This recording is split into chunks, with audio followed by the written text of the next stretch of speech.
Pinusuan ang ating sangkati mula po sa probinsya ng Surigao del Norte. Modelo ng improvised box version 3, dowsing rod, Japanese 1. 24 karat, 18 carats, positive, negative at ground balance.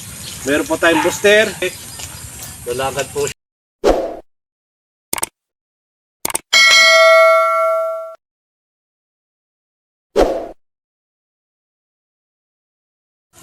Isang mapagpalang araw at magandang buhay po sa ating lahat, mga kababayan, mga ka-TH. Muli po, samahan niyo ako sa pagdidimo po ng pinusuan ng ating isang ka-TH mula po sa probinsya ng Surigao del Norte. Ito po yung kanya pinusuan. Ito po yung modelo ng improvised box version 3 na ito po yung complete load na pangmalayuan at kung gaano po kalalim yung ibinaon po ng hapon, ganoon din po kalalim ang kayang ilocate po ng ating improvised box. At ganoon na rin po ito ka-TH, kasama po ang isang pares na dowsing rod at isa pong Japanese 1 na lahat po ito ay binabalahan.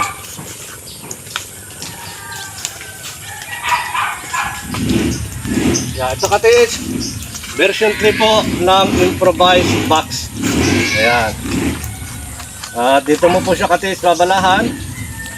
Kung ano po yung ibabala, yun pa rin po ilolocate ng ating improvised box. Meron po akong pambala dito ka-TH. Ito po yung ring na 24 carats po ito. Nasa pa na po ang gagamitin bala sa ating pong improvised box. Ayan. At napakalaga po mga ka-TH, mga kababayan, na dapat po ang isang locator ay mayroong complete load na para maging ganap po siyang isang locator.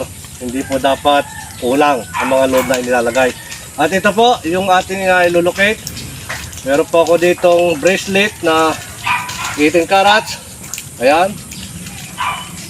Ito po yung ka-TH.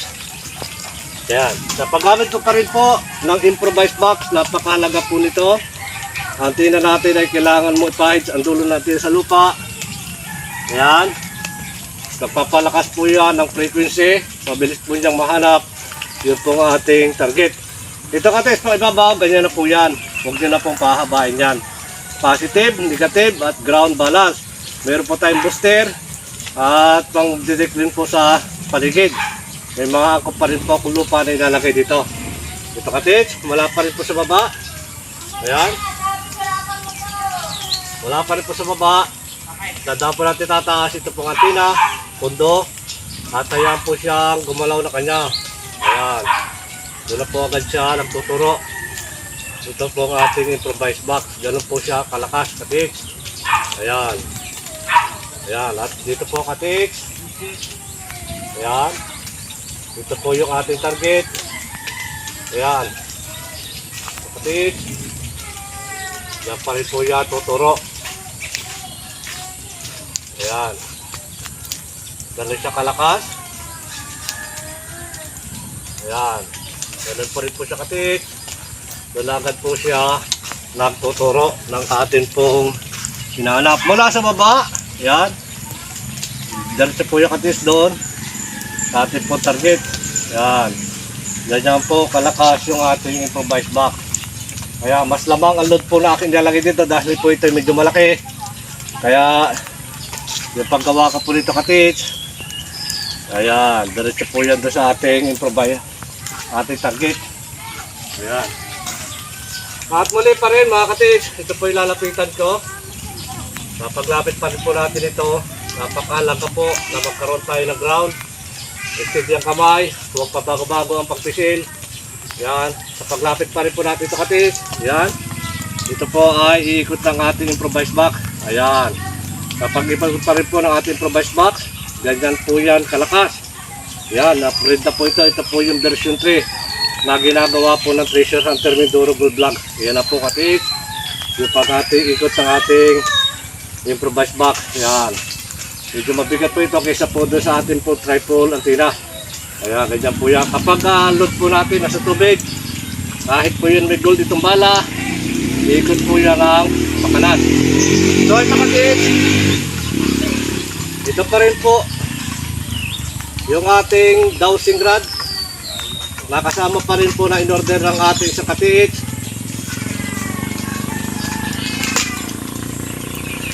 Ayan, ito po yung dowsing rod na kailangan pa rin po siyang balahan. At yung ano pa rin po yung ibabala, yun din po ilulukit ng ating dowsing rod. Napakahalaga po nito na kailangan ang dowsing rod po natin ay mayroon pong load na inilalagay. Dahil kapag wala po yan, bumili po tayo ng rod, binaluktot natin, gagamitin, makakalukit pa rin po yan ng mga minerals, gold dust, pyrite, decoy, at iba pa. Kaya napakahalaga po niyan na dapat mayroon pong sangkap yung ating pong dowsing rod. So ito pa rin ka-TH, ito po yung ating target. Kapag ito po ay aking tinapatan, ayan, yan po ay nagpo-cross na. Ganyan po yung ating dowsing rod. Ayan. Ayan. Mula sa baba, ayan ito ka-TH. Ganyan po yung ating dowsing rod. So, pagtaas pa rin po natin. Ayan. Ito ka-TH. Kahit pa rin. Wala, yan. Ganyan ka-TH. Doon pa rin po siya nagtuturo agad. Ayan. Dahil po doon sa ating bala, na yun pong ating 24 carats na ring. Ayan. Ito pa rin. Ayan. Ito ka-TH. Ito po yung paggamit natin. Dapat sabay po siya. Ayan. Mahalaga po na kahit anong locator, kailangan magagaling po lagi sa baba, itataas po yan sa pagsangkap na rin po ng frequency. Sa pagtaas pa lang po nitong ating antenna, doon na po yung sasangkap yung frequency po ng ating gold. Ayan, doon pa rin. At ito ka-TH, magagamit mo rin po itong ating dowsing rod. Ayan, magagamit mo rin po ito sa pag-estimate ng lalim. Yan, dito po tayo sa tamang sentro ng ating kinatatayuan ng gold. Na kapag nag-ikis po yan, dapat po yan ay sagad. Yan, ito ka-TH. Yan. Iikis po yan. At lalabas po ako ng deteksyon. Yan po ay kusang bubuka. Ayan. At pag natagalan, yan po ay babalik. So ka-TH, nagamitin ko pa rin po yung Japanese one. Ito po yung Japanese one na kapag ginamit mo at marunong ka ka-TH, segundo lang ito, gagalaw na po itong ating Japanese one. Nasa tamang standard pa rin po yung haba ng ating Japanese one. Napakahalaga po na dapat yung kaisipan natin, focus po sa ating hinahanap, hindi po naglalayag. At dapat magkaroon po ng magnetic field o ground tayo doon sa ating target. Ayan, ito ka-TH, ito po yung ating target. Ayan. At ito, kailangan kita ito. Ayan. Ito po yung dulo, papunta po yan doon. Segundo lang po yan. Sa paggamit pa rin po nito, tuto ko dito sa ita. Ayan. At ito pong hilalaki, dapat yan po ay nakadigin. At ito po ay nakasapul. Ayan. Sa paggamit po natin ng Japanese one. So ito ka-TH. Ayan. Yan po ay segundo lamang. Ayan, doon agad po siya nagtuturo sa ating pong hinahanap. Ayan. Ito pa rin. Dito po. Dito yung ating target. Ito ka-TH. Ayan. Ganyan po kabilis yung ating pong dowsing rod. So, ibig sabihin ka-TH, ito po ay natatapatan na linya po ng ating dowsing rod. So, ibig sabihin, hindi pa po yan natatapatan natin. So, ang magiging palo po ng ating Japanese one, ito po pendulum.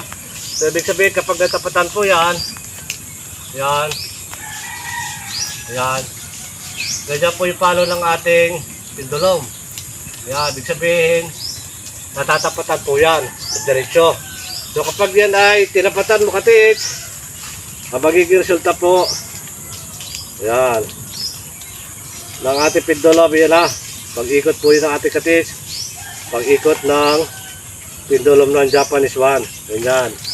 So, ibig sabihin mga ka-TH, napakahalaga pa rin po na ang ating Japanese one ay may kumpletong load. At muli po mga kababayan, mga ka-TH, ito po yung pinusuan ng ating isang ka-TH mula po sa Surigao del Norte. Ito po yung isang Paris na dowsing rod, isang improvised box, at isang Japanese one. Muli mga kababayan, mga katiks, maraming salamat at pagpalain po tayo ng maraming biyaya at higit po ang isang magandang kalusugan.